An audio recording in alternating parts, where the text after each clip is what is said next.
Hey everybody, welcome back to World History. So, we're going to do section 4 today. We're also going to have a shag packet. You'll have some more time to work on both of your review guides.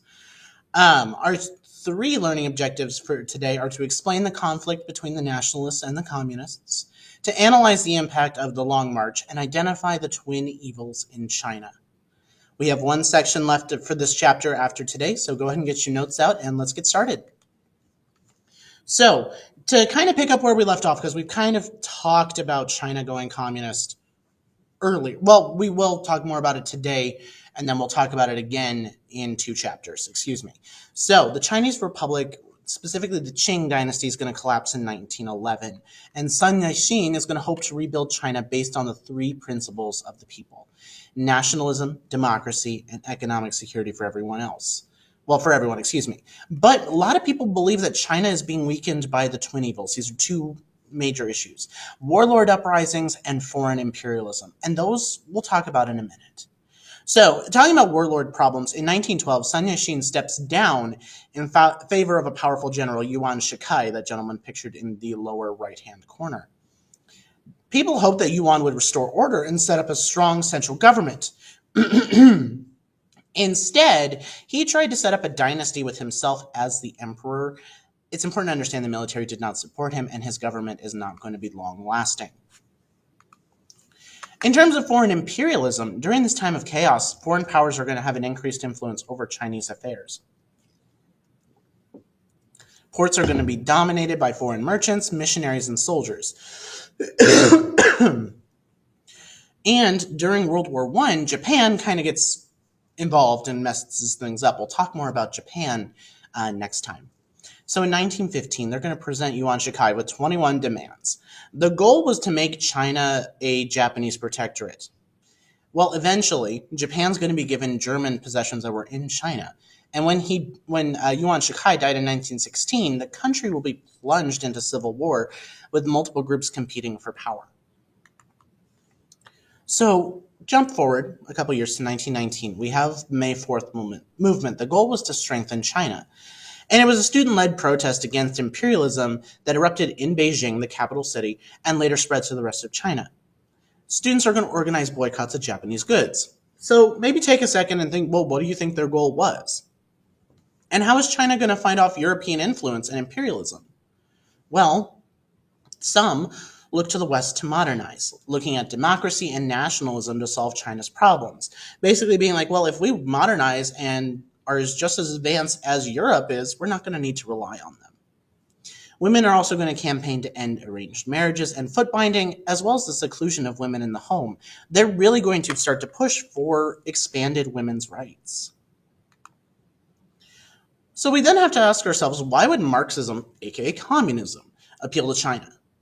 Well, the Soviet Union was more than willing to train the Chinese to become a vanguard or elite leaders of the communist revolution. The Russians were right next door. And the Russian Revolution served as a model as to how a strong, well-organized party could transform a nation. So by the 1920s, the Chinese Communist Party will form. Now, we have a little bit of fighting that's going to start to take place. Sun Yat-sen is going to lead the Kuomintang, or the nationalists. This is the government in South China. They're going to want to defeat the warlords and reunite China, with Western powers ignoring pleas for help in building a democratic China, mainly because everyone was like, we just survived a world war. We don't want to get involved. Sun Yat-sen is going to die in 1925, and he's going to be replaced by Chiang Kai-shek, who takes over. In 1926, he succeeds in marching into North China with the support of the landlords and business leaders there. However, the communists are winning converts of the small proletariat, the working class. And by 1927, the Kuomintang had started slaughtering Communist Party members and workers who supported them. The result of this massacre is going to result in a civil war that lasts for the next 22 years. So, we're talking 1927. This won't be resolved until 1949. So, not even until 4 years after World War II is over. So this is where I have to talk about Mao Zedong. He believed that communists should seek support not among the small urban workers class, but the large peasant masses. Well, we got to ask ourselves why. It's probably because there's a large number of them. They're easily accessible. They make up a massive portion of the population. And Mao and the communists are going to organize peasants in Southeast China, giving them things like land, schooling, and healthcare. Chiang Kai-shek is then going to want to destroy these quote-unquote red bandits and establishes an extermination campaign to eliminate all members of the Chinese Communist Party. So, as a result, Mao and about 100,000 followers in 1934 are going to flee the Guomindang in what is known as the Long March. They're going to face daily attacks, and this becomes a major symbol of communist heroism. Soldiers that were loyal to the communists had to follow three main rules: obey orders, do not take anything from the people, and turn in everything you capture.